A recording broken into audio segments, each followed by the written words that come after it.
이 신앙생활을 하다 보면 많은 어려움들이 꼭 있습니다. 그래서 신앙생활을 하다가 돌아간 사람도 되게 많아요. 그러니까 우리가 신앙생활을 하기만 하면 항상 좋은 일만 일어나는 것은 아닙니다. 때로는 좀 신앙생활을 좀 하려고 하다 보면 자꾸 이 걸리는 것들이 막 생겨나기 시작하죠. 저 같은 경우는 제일 처음에 걸렸던 게 제사였고, 조금 지나니까 술, 이제 이런 것들이 막 일어나기 시작하는 거예요. 그래서 그런 것 때문에 중간에 그런 것뿐만 아니라 이제 또 신앙생활 하다 보면 안 좋은 일도 막 일어나기 시작합니다. 그러면 우리 마음속에 어떤 생각이 드냐면, 내가 이렇게 하나님 잘 섬기고 하나님 믿고 따르는데 왜 나한테 이렇게 안 좋은 일이 일어나지? 라고 생각을 합니다. 근데 성경을 보면 그런 위기나 그런 어려움이 없이 믿음을 이루어낸 믿음의 사람은 전혀 없습니다. 한 사람도 없어요. 아브라함도 기근도 만나고요, 여러 가지 어려움들을 많이 겪습니다. 이삭도 마찬가지예요. 이삭도 그의 아버지가 아브라함 아니에요? 대단한 사람 아닙니까? 그의 아버지가 아브라함이에요. 그의 어머니는 누구예요? 사라입니다. 정말 둘 다 어쩌면 믿음의 사람이고 믿음의 그 가문에서 태어났어요. 그런데도 불구하고 이삭에게도 어려움이 있습니다. 꼭 위기라는 것이 닥칩니다. 그러면 다윗은 어떻습니까? 다윗은 하나님이 기름 부어서 왕으로 삼기로 했습니다. 그런데 기름 부어 왕으로 삼았다고 해서 그에게 전혀 어려움이 없는 게 아니에요. 그에게도 광야 시절이 있습니다. 그러니까 사실은 믿음의 사람들 대부분 다 어려움이 다 있어요. 다니엘도 마찬가지죠. 다니엘도 처음에 음식으로, 우상의 제물로 시험을 하잖아요. 그리고 사자굴에 들어가기도 하고, 다니엘과 세 친구 같은 경우는 불 속에 들어가는 그런 시험도 있습니다. 그러니까 항상 우리가 신앙생활을 하다 보면 그런 어려움들이 항상 있어요. 그런데 어떤 사람들은 그 어려움이 딱 일어나면 어떻게 하냐면, 목사님 저 쉴게요. 그리고 쉬어버려요. 그리고 됐습니다. 근데 보면요, 쉬면 어떻게 되냐면 그 자리로 거기서 이렇게 멈춰 있을 것 같은데 멈추는 게 아니라요, 점점 가라앉아요.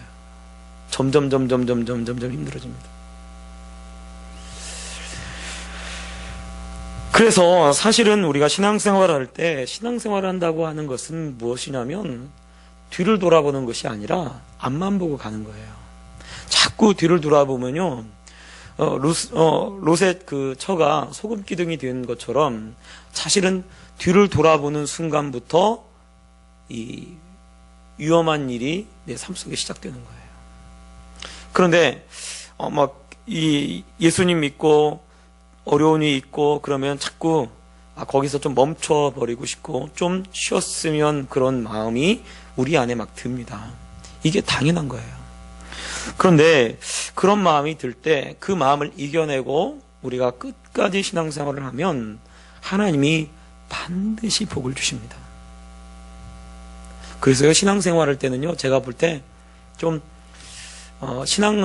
신앙생활을 제대로 하려고 하면요, 조금 악바리 기질이 있어야 돼요. 우리 옆 사람 인사하겠습니다. 별로 안 좋은 얘기 같지만 해봅시다. 악바리가 됩시다. 신앙의 악바리가 됩시다. 시작. 예. 악바리 같은 게 필요해요. 아니, 목사님, 그게 무슨 말입니까? 악바리가. 여러분, 어려운 일이 딱 생기고요, 고난이 딱 생기잖아요. 악바리들은 어떻게 하는지 아세요? 이를 악물어요. 그리고 달려갑니다, 그냥. 근데 악바리가 안 되면 어떻게 하냐면 그냥 아유 됐네, 이제 큰일 났네, 이러고 그냥 거기서 말아버려요. 멈춰섭니다.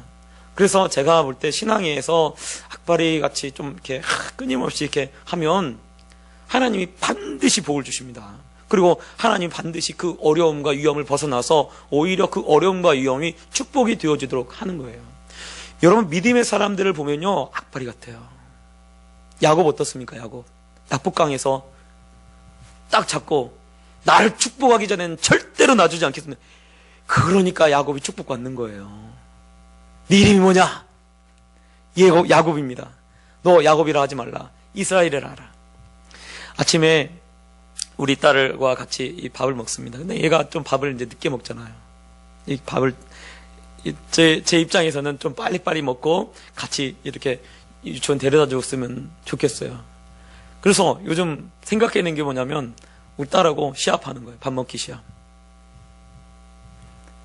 물론 얘가 먼저 먹기 시작해요. 저는 다 이렇게 정리하고 씻고 와서 이제 저는 먹기 시작하는 거예요. 얘 옷 다 입혀놓고. 그러니까 얘는 거의 한 3분의 1 정도만 남았을 때 이제 저랑 시합하는 거예요. 시합하면요, 자기가, 이게 절대로 얘는 머리가 좋아가지고 얘도 질 것 같으면 시합 안 합니다. 질 것 같으면. 딱 봐서 아빠 밥이 아무래도 자기가 많이 남아가지고 질 것 같다 그러면 절대로 시합 안 해요. 근데 밥이 한 2숟갈 남았다. 그러면 아빠 시합. 이렇게 하고 시합합니다. 누가 이겨요? 당연히 저희 딸이 이기죠. 그리고 어쩔 때는 제가 빨리 먹어가지고 제가 한 숟갈이 남을 때가 있어요. 그러면 막 아빠 먹지 마, 아빠 먹지 마, 막 이래요 막내가.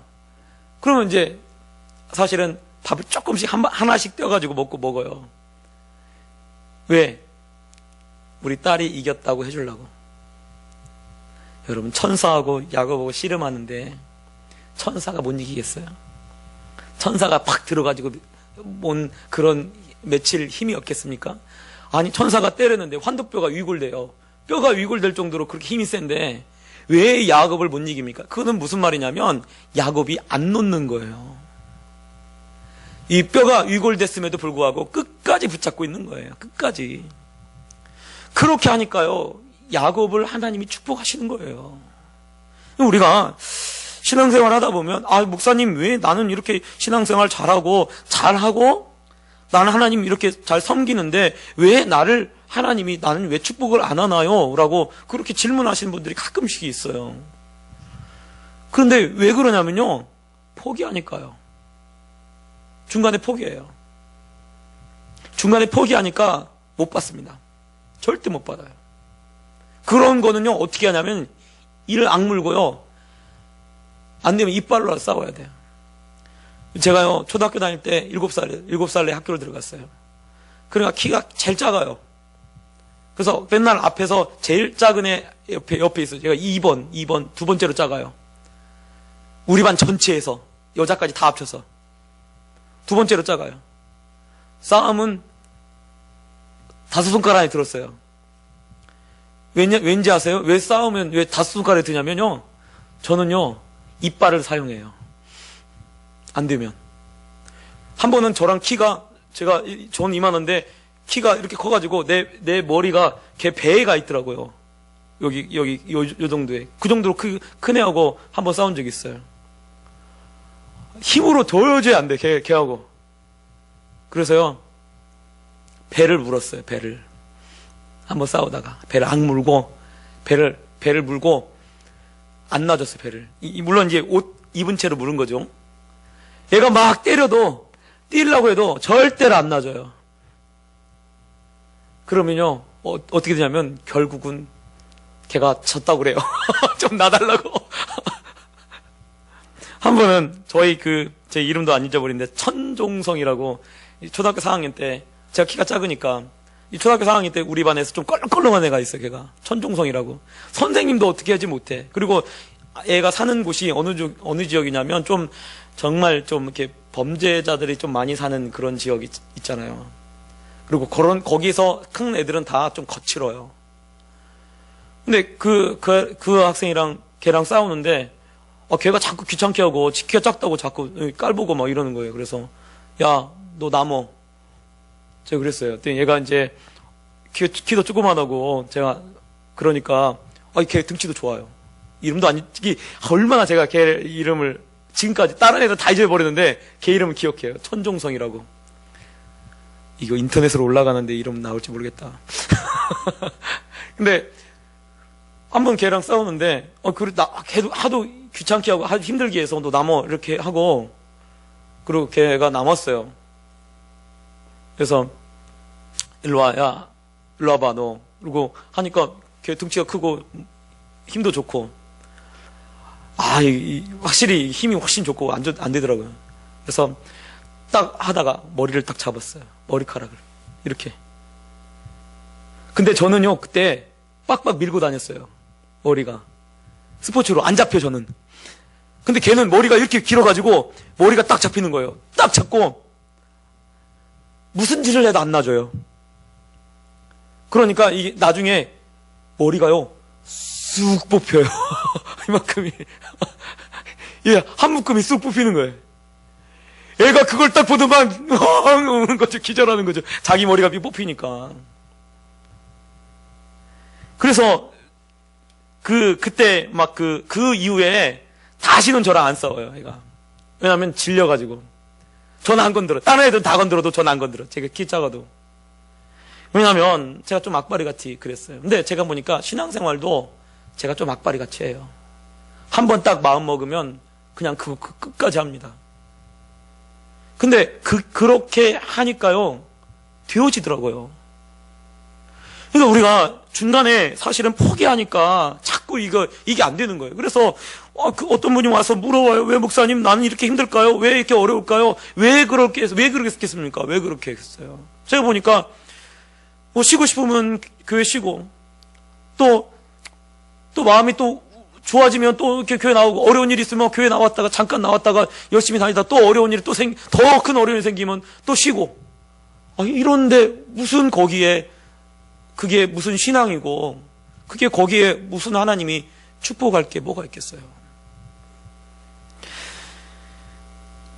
그래서요, 사실은 우리가 끝까지 한번 마음 먹고 하나님께 내가 하기로 하면요, 여러분 끝까지 이를 악물고 하시기 바랍니다. 신앙만큼은. 다른 거는요, 착하다는 소리 드려야죠. 신앙만큼은 정말 하나님이 보실 때 야곱 같아야 돼요. 그래야 운명도 바뀌어집니다. 운명도. 그러니까 끝까지 붙잡으시기 바랍니다. 그래야 이름이 바뀌고 삶이 바뀌고 인생이 바뀌는 거예요. 오늘 말씀을 보면 이 바울이 그 유대인들에게 의해서 지금 어려움을 겪죠. 특히 이 아시아에서 온 유대인들에 의해서 지금 이 소요가 일어나게 되고 무리를 그 사람들이 아시아에서 온 유대인들, 즉 아마 아시아에서 온 유대인들을 하면 누구냐면 에베소에서 왔던 사람들일 거예요. 왜냐하면 에베소에서도 충돌이 일어났고 또 아마 에베소에서 3년 동안 복음을 전했기 때문에 에베소에 있는 유대인들한테 이 바울이라고 하는 사람이 가장 많이 잘 알려져 있었을 거예요. 그렇기 때문에 이 아시아에서 온 유대인들이 성전에서 바울을 보게 됐죠.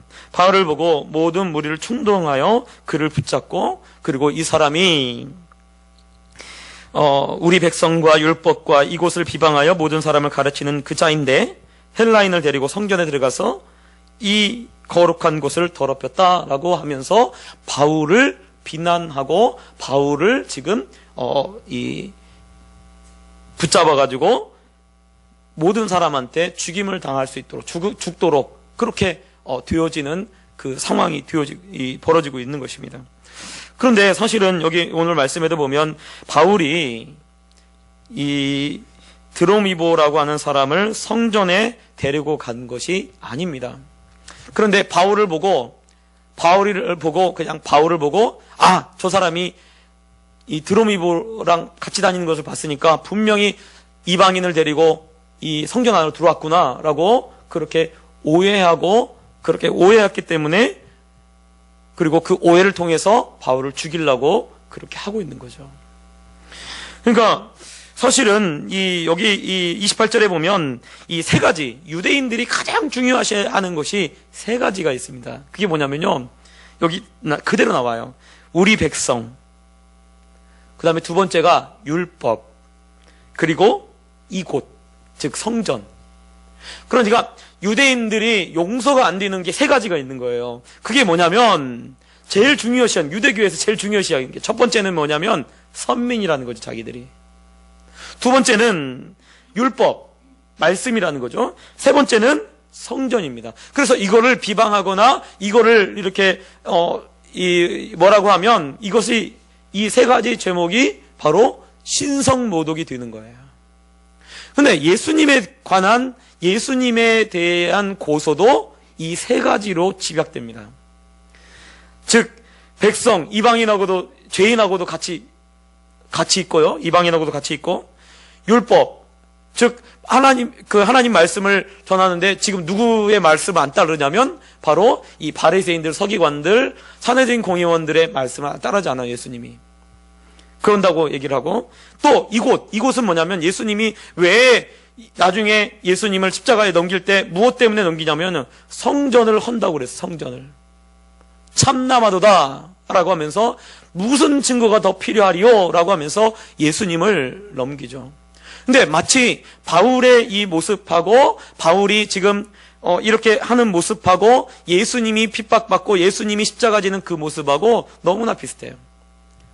그러니까 여기 말씀에 보면 바울은 아무런 잘못도 하지 않았습니다. 그가 뭐 백성을 무시하거나 율법을 무시하거나 성전을 무시하거나 그런 적이 없어요. 한 번도 그가 그 유대인들이 싫어하는 것을 막 그렇게 주장하고 그렇게 하지 않았습니다. 그도 하나님을 믿으면서도 그도 말씀을 지켜왔던 사람이에요. 그래서 자기가 뭐라고 하냐면 율법의 잣대로 보면 자기는 흠이 없는 사람이다라고 그렇게 언급을 했어요. 그러니까 바울이 얼마나 사실은 죄가 없고 아무런 흠도 없는데 지금 어떤 일을 당하고 있냐면 오해를 받고 있고요. 그리고 오해를 받고 있으면서 지금 매를 맞고 거의 죽게 될 위기에 처해 있는 것을 보게 됩니다. 이것은 무엇을 말하냐면 여러분 하나님의 말씀을 지키고 하나님 말씀대로 행할 때 여러분 우리가 분명히 알아야 할 것이 뭐냐면 오해받는 일들이 있을 수 있어요. 교회에서도 보면요 제일 앞장서 가지고 일하면요 얼마나 오해를 많이 받는지 몰라요. 앞장서서 일하면 그러니까 사실은 그냥 있는 듯 없는 듯 이렇게 살면요 전혀 교회생활 문제 없습니다. 그런데 앞으로 나오니까 그때부터는 막 여러 가지 이 말들을 듣게 되고 오해도 받게 되는 거예요. 그런데요 우리가 알아야 할 게 오늘 말씀도 그렇지만 예수님도 말씀대로 살아가니까 오해를 받습니다. 그런데 오늘 말씀에 바울도 말씀대로 살아가니까 오해를 받아요. 우리가 말씀대로 살아갈 때 오해받는 그런 일들이 있을 수 있어요.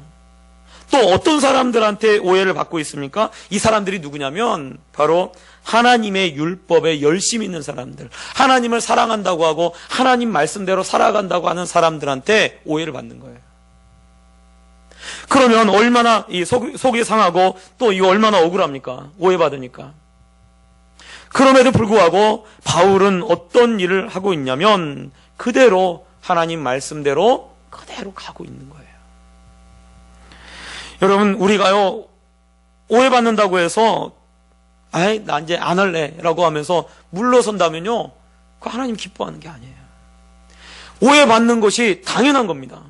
오해받을 수 있어요. 오해받는 일이 교회 안에 얼마나 많이 일어나는지 몰라요. 교회 안에서도 제가 보면 그런다고 해서 하나님 말씀대로 그 하는 것을 포기하거나 멈춰선다면요 그것만큼 어리석은 것이 없어요. 그렇게 오해한다 할지라도 여러분 끝까지 하나님 말씀 지키고 하나님 말씀대로 그렇게 가시길 바랍니다. 그것이 하나님께서 기뻐하시는 일이 되어지는 거죠. 여러분 요셉이 하나님의 말씀을 지키기 위해서 하나님 앞에 죄를 짓지 않기 위해서 어떤 일을 합니까? 그가 자기 보디발 장군의 아내가 이 동침하자고 요청할 때 어떻게 합니까? 옷을 벗어놓고 도망가요. 옷을 벗어놓고 하나님 말씀 지키려고 하다 보니까 옷을 벗고 도망간 거예요. 그러니까 그 일로 어떤 오해를 삽니까? 나를 겁탈하려고 했다. 그런 얘기를 듣게 되잖아요. 거짓말로. 지금 바울이 당하고 있는 거하고 요셉이 당하고 있는 거하고 똑같은 거예요. 지금 바울이 지금 사람 데리고 들어갔어요? 안 들어갔어요. 혼자 그곳에 들어가서 하나님께 결례를 행하고 거의 마칠 때쯤 됐으니까 하나님 앞에 나아가서 이제 그 서원한 것을 갚기 위해서 성전에 들어간 것 뿐이에요. 성전에 들어가서 하나님께 경배하고 하나님 앞에 서원한 걸 갚기 위해서 들어갔는데 사람들이 오해하는 거예요. 저 사람이 바울이다. 저 사람이 이방인 데리고 이 성전에 들어왔다. 그렇게 오해하는 겁니다.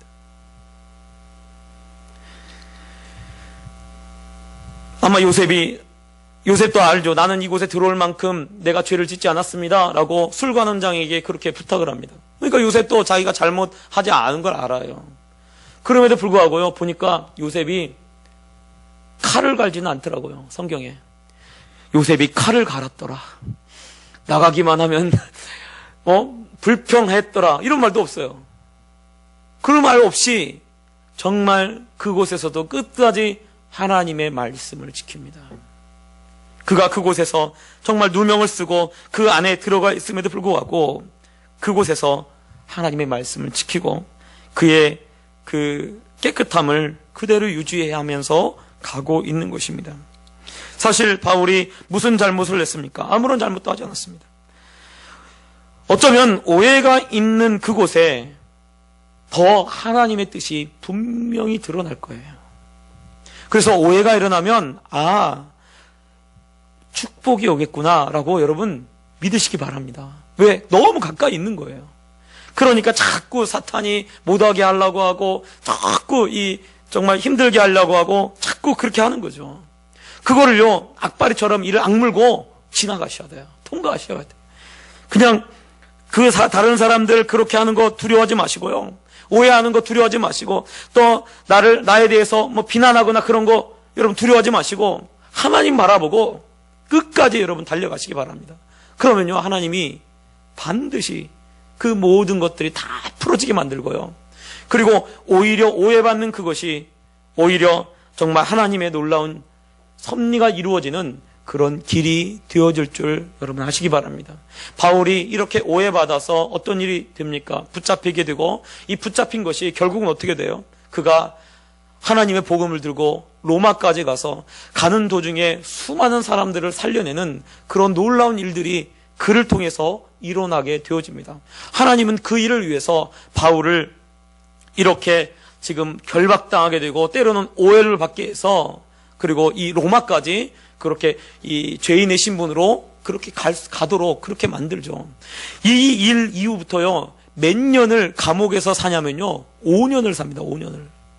바울이 5년 동안 감옥에 있어요. 예루살렘에 2년 있었고요, 나중에 쭉 가가지고 로마에서 3년을 감옥에 서 있습니다. 그러니 사실은 이렇게 가는 것이 어떻게 보면 굉장히 억울한 것 같고 답답한 것 같지만, 그러나 분명한 것은 바울을 통해서 하나님께서 놀라운 일들을 행하고 계신 거예요. 그러니까 오해가 일어난다? 그러면 우리가 분명히 알아야 할 것이 하나님이 분명히 일을 하고 계신 거예요. 그리고 나를 통해서 하나님이 이루고자 하는 일이 반드시 그곳에 있습니다. 그리고 결국은 그 오해가 다 풀어지게 되어 있어요. 내가 일일이 대응하고 일일이 그렇게 안 해도 돼요. 하나님이 다 풀어지게 하고, 그리고 오히려 그 다른 사람들이 다 절하게 만들고 잘못했다고 하게 만들고 하나님이 그렇게 만들 거예요.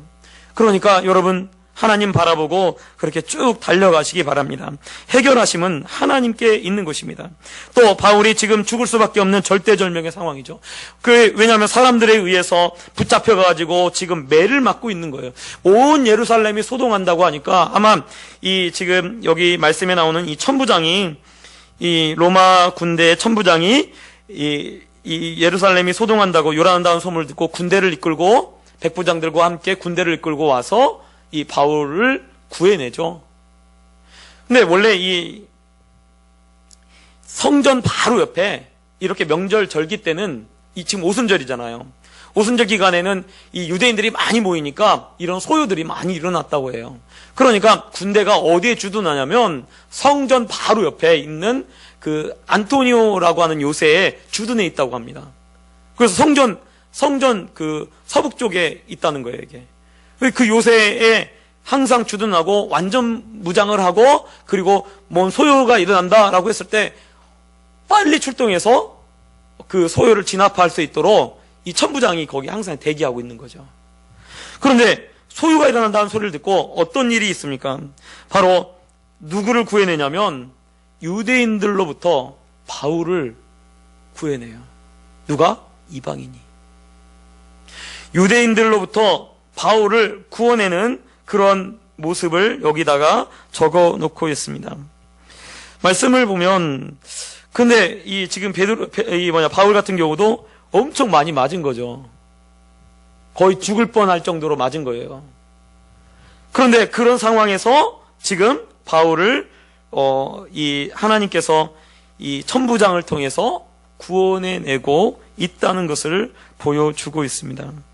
이것은 무엇을 말하냐면 하나님께서 바울을 보호하고 계시고 그리고 지키시고 계신다는 것을 보여주고 있는 거죠. 그런데 보면 어떤 사도 같으면 사도들 중에서도 야고보 사도 같은 경우는 일찍 죽었어요. 칼에 맞아서. 근데 베드로는 어떻습니까? 베드로는요 감옥에 갇혀서 이제 헤롯에 의해서 죽게 되니까 하나님이 어떻게 하냐면 천사를 보내가지고 베드로를 다 그냥 빼내 옵니다. 그러니까 이것은 무엇을 우리에게 보여주는 거냐면 우리의 생명이, 즉 예수 믿는 사람의 생명이 누구의 손 안에 있냐면 하나님 안에 있는 거예요. 하나님 안에 있어요. 하나님이 우리를 지키시고 하나님이 보호하시는 거예요. 하나님이 허락하지 않으면 우리의 생명을 조금도 해할 자가 없다는 것을 여러분 아시기 바랍니다. 그걸 안다면 사실은 우리가 두려워할 것이 하나도 없어요. 어떤 일이 나도 괜찮습니다. 어떠한 문제가 발생한다 할지라도 우리가 두려워할 이유가 하나도 없는 것입니다. 왜냐하면 모든 것들이 다 하나님의 손 안에서 이루어지고 있는 거죠. 바울도 마찬가지죠. 바울의 생명도 하나님이 다 주장하시는 거예요. 바울의 생명만 주장하는 것이 아니라 나중에 보면 바울이 이 파선에서 이 멜리데라고 하는 섬에 가잖아요. 그런데 배 안에 있는 그 사람들까지도 하나님이 복음을 전하게 하고 복음을 듣게 하고 그 사람들까지도 한 사람도 잃어버리지 않도록 하나님이 지키시고 보호하셨다는 것을 성경이 보여줍니다. 여러분, 배가 파선했는데 그리고요 먹지 못한 날이 열흘이 넘어요. 그런데요 거기서 오병이어의 기적이 또 일어나요. 바울을 통해서. 먹을 것이 없는데 어디서 그게 났는지 모르겠지만 또 그걸 통해서 그걸 떼어주는데 배 안에 있는 모든 사람들이 그 먹을 걸 다 먹습니다. 하나님이 그 모든 사람들을 구원받을 그 사람들까지도 다 그 목숨을 생명을 주장하고 있는 거예요. 그래서 배가 파손했는데 한 사람도 그 생명을 잃어버린 사람이 없어요. 바울과 함께 하고 있는 모든 사람들이 다 구원함을 받습니다. 그 말은 오늘날에도 마찬가지예요. 예수님을 믿고 예수님을 섬기고 따르는 그 사람은요 하나님이 지키시는 거예요. 보호하시는 거예요. 그래서요 아무나 죽는 게 아니에요. 우리 옆 사람 인사하겠습니다. 졸리니까. 아무나 죽는 게 아닙니다. 시작. 아무나 죽는 게 아니에요. 아무나 죽을 수 있는 게 아니야. 하나님이 다 지키시고 하나님이 보호하시는 거예요. 여러분 그걸 믿으시기 바랍니다. 그래서요 정말 하나님이 우리가 만약에 사자굴에 들어가면요 분명히 천사를 하나님 보내셔서 사자굴에서 이 사자의 입에서 우리를 지키실 것이고요. 우리가 불 속에 들어가요. 그러면 불 가운데서 하나도 그을리지 않도록 하나님이 우리를 지키실 줄 여러분 믿으시기 바랍니다. 그리 아니하실지라도 만약에 그렇게 아니하고 죽는다 하면 순교예요. 하나님 말씀 지키다가 정말 순교하면 그게 얼마나 큰 영광입니까? 분명히 저한테만 그렇게 내가 순교하고 그렇게 하잖아요. 그러면 하나님이 내 때에서 끝낼까요? 그러지 않을 거예요. 내 후손의 때에서 내 자녀들에게서 하나님께서 그 순교한 값을 다 줄 거예요.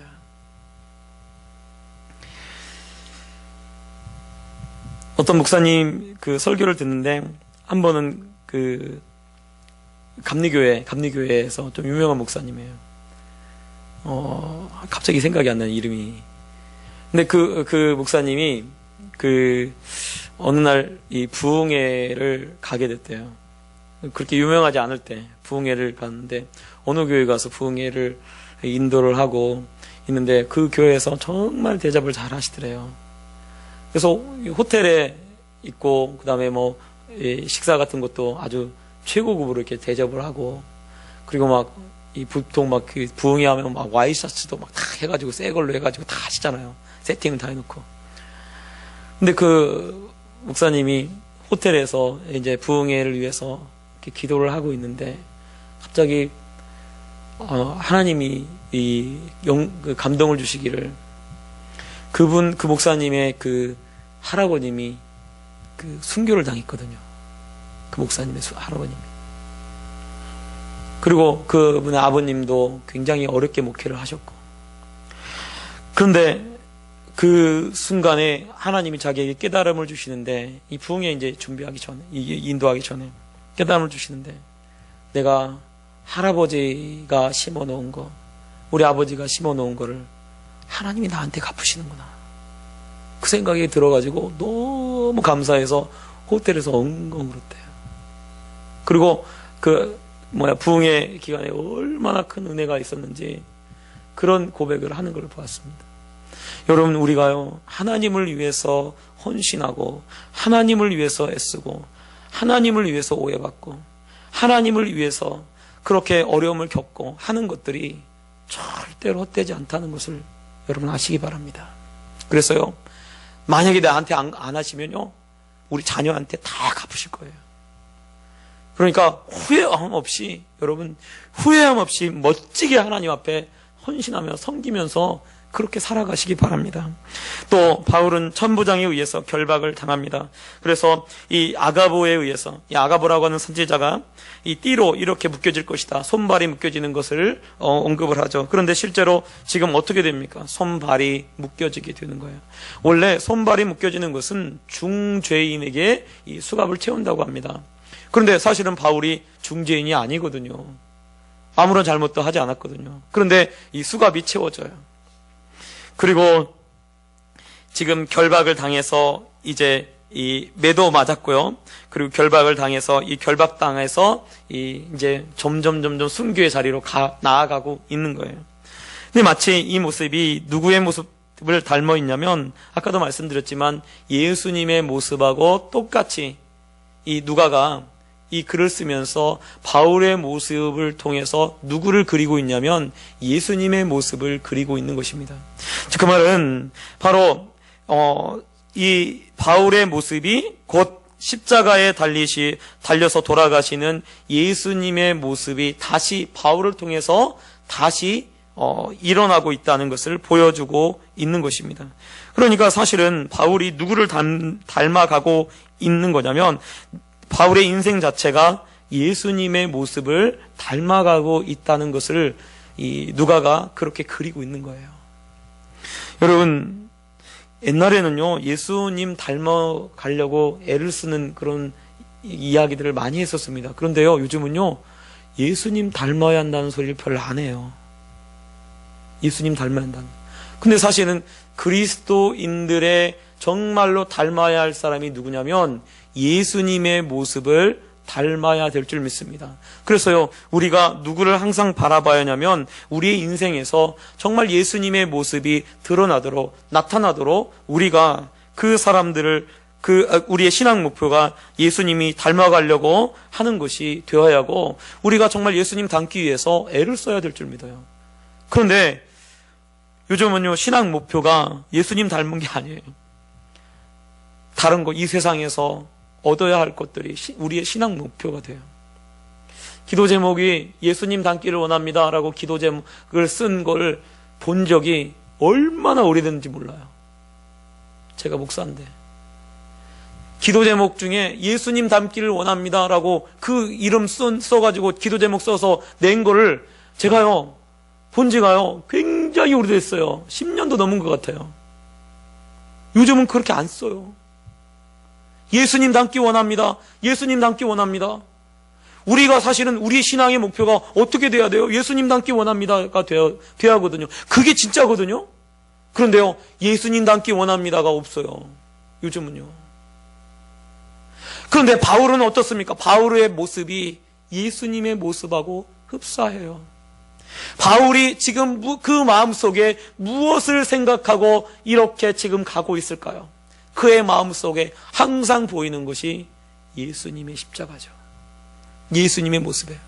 그래서 바울은 뭐라고 합니까? 내가 예수님의 십자가 외에는 내가 다른 것을 전하지 않기로 결심했다라고 얘기를 합니다. 여러분, 우리가 정말 누구를 닮으려고 애를 쓰고 있습니까? 예수님을 닮으려고 애를 쓰고, 우리의 소원이 무엇입니까? 예수님 닮아야 되지 않겠습니까? 우리가 정말로 바라보고 우리가 정말 항상 따라가야 할 것이 바로 예수님이 되어야 될 줄 믿습니다.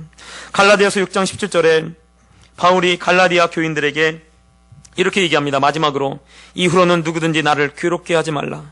내가 내 몸에 예수의 흔적을 지니고 있노라. 여러분, 우리 안에 예수님의 흔적이 있습니까? 우리 안에 예수님의 흔적이 있어서 흔적이 나타나고 있습니까? 바울은요, 자기 안에 예수님의 흔적을 드러내려고 항상 예수님을 바라보고 있었던 거예요.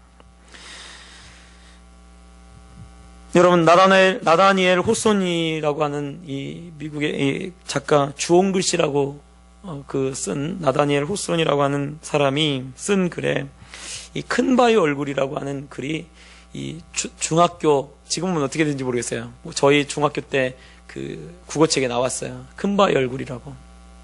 그 내용을 좀 보면 이 주인공이 어니스트라고 하는 사람이 있는데, 이 상징적이죠. 이름이 다 어니스트, 정직이잖아요. 이 정직이라고 하는 이름을 가진 이 어니스트가 있는데, 그가 큰바의 얼굴을 보면서 그 전설을 듣는 거죠. 그 마을에 내려온 전설. 언젠가 이 마을에서, 이 골짜기에서 정말 이 큰바의 얼굴과 같은 인물이 나올 거다라는 그걸 듣는 거죠. 그래서 이 소년이 어린 시절 엄마한테 그 소리를 듣고 항상 이 큰바의 얼굴을 바라보고 그렇게 살아가는 거죠. 그리고 큰바의 얼굴을 닮은 사람을 만나는 것이 이 소년의 소원인 거예요. 항상 그가 하는 일이 뭐냐면, 그가 하는 일의 대부분은 항상 큰바의 얼굴을 바라보면서 큰바의 얼굴하고 대화하는 거죠. 바라보는 거죠. 그런데 첫 번째에 보면 이 재벌이죠. 제가 때문에 돈을 많이 번 사람을 만납니다. 그가 그 마을 출신이었기 때문에 그 사람이 아마 큰바의 얼굴일 것이다 라고 사람들이 그렇게 칭송하는 소리 들어요. 그래서 그를 보러 갔다가 큰바의 얼굴하고 닮기는 닮았으나 아니라는 걸 알죠. 또 두 번째는 어떤 사람을 만나냐면 유명한 장군. 이름도 재밌어요. 사실은 Old Blood and Thunder 이렇게 되세요. 이렇게 피와 번개 이런 뜻을 가지고 있는데, 이 상징적으로 아마 나다니엘 호손이 쓴 것 같아요. 근데 유명한 장군이었어요. 근데 유명한 장군, 힘 있고 능력 있고 하는 유명한 장군을 보러 갔다가 그 사람도 아니야. 또 나이를 점점 먹어가는데 또 어떤 사람이냐면 성공한 정치가, 거의 대통령 후보에 나올 정도로 유명한 정치가가 그 마을에서 나온 거예요. 그래서 그 사람을 보러 또 갔어요. 그런데 그 사람을 봤는데 그 사람도 그가 찾던 큰바의 얼굴이 아닌 거예요. 나이를 먹어가니까 먹다 보니까 어떤 그 시인, 그 마을에서 나온 시인이 있었어요. 그 시인이 시를 보고 너무나 좋아서 분명히 이 사람이 큰바의 얼굴일 것이다 라고 생각을 했던 거죠. 그런데 그 시인도 이 어니스트라고 하는 사람을 알게 된 거예요. 왜? 큰바의 얼굴을 계속 바라보고 큰바의 얼굴처럼 그냥 평상시 있는 곳에서 이 사람이 어떻게 되냐면, 나중에 보면 거기 직업이 뭐냐면 목사예요. 목사. 그리고 사람들을 도우며 섬기며 항상 큰바의 얼굴을 보면서 저 사람을 만나는 걸 꿈꾸고 했던 그 사람입니다. 그런데 나중에 어떻게 됐냐면요, 시인이 와서 딱 그 어니스트라고 하는 사람을 만나러 딱 왔는데, 시인이 어니스트의 얼굴을 보면서 큰바의 얼굴을 닮았다는 걸 알게 돼요. 그래서 진짜 큰바의 얼굴을 닮은 사람이 누구냐라고 했을 때 바로 큰바의 얼굴을 바라보며, 평생을 큰바의 얼굴을 바라보며 큰바의 얼굴을 생각했던 그 사람이 진짜 큰바의 얼굴이었다는 거죠. 이거는요, 아마 이 나다니엘 호손이 크리스찬이었기 때문에 굉장히 깊은 진리를 담고 있어요. 그게 뭐냐면, 큰 바의 얼굴을 평생 바라보고 큰 바의 얼굴처럼 살기를 원하고 저 얼굴 닮기를 원했던, 그리고 그 닮은 사람을 그 사람을 만나기를 원했던 그 사람이 노년에 진짜 큰 바의 얼굴처럼 되었다는 거예요. 여러분, 우리가 진짜 원하는 것이 무엇입니까?